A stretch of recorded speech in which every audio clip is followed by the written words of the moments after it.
Let's get more specific reporting this morning from NBC News senior national political reporter Sahil Kapoor. Sahil, good morning. So Kevin McCarthy won't be the only one to speak at this meeting. Who else will we hear from?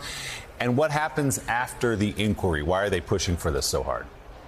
That's right, Willie. Well, Speaker McCarthy has been inching in this direction for some time now, and he is going to formally endorse an impeachment inquiry into President Biden in this closed-door meeting with Republicans this week. That's according to our colleague Rebecca Kaplan. He will call it the logical next step in this inquiry, and we are expecting to hear from, or I should say Republicans are expecting to hear from some of the top investigators who have been looking into President Biden, as well as his son Hunter Biden, including Jim Jordan, including James Comer. Now, look, Republicans, as you've been pointing out, do not have direct evidence of wrongdoing for President Biden. This looks like an inquiry in search of an impeachable offense. And the first question for McCarthy is, does he have the votes? McCarthy has made clear he's not going to launch this impeachment inquiry unilaterally, that it's going to be a vote of the House of Representatives. He can only lose 4 votes within his Republican conference before the whole thing collapses. And he has faced skepticism from members on the very conservative end, like Ken Buck.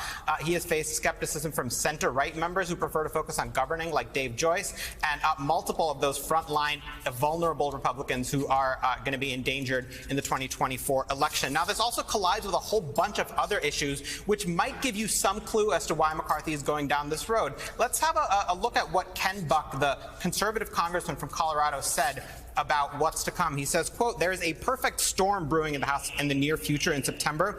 He goes on to talk about the things they have to do, a short-term funding bill, the impeachment issue.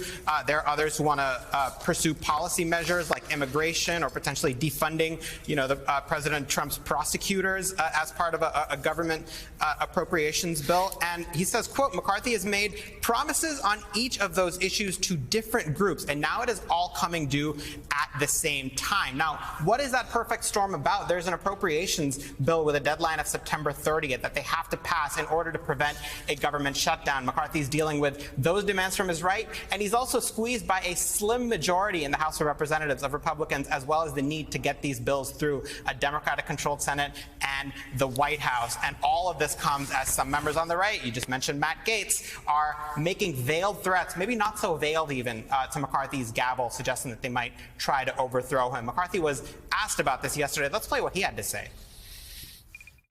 Are you worried about the gavel at all? Not at all.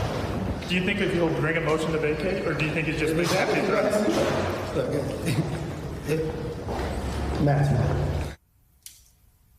Not at all worried about his gavel, McCarthy says. Now, look, in his defense, he has been underestimated by his critics before. He has defied them in the speaker's race, as well as the debt limit agreement. He's going to have to do this a third time. This is likely to be his most difficult task with all these issues coming up, guys. Going along with this, and as you say, putting moderate Republicans in a very difficult position. NBC News senior national political reporter Sahil Kapoor. Sahil, thanks so much.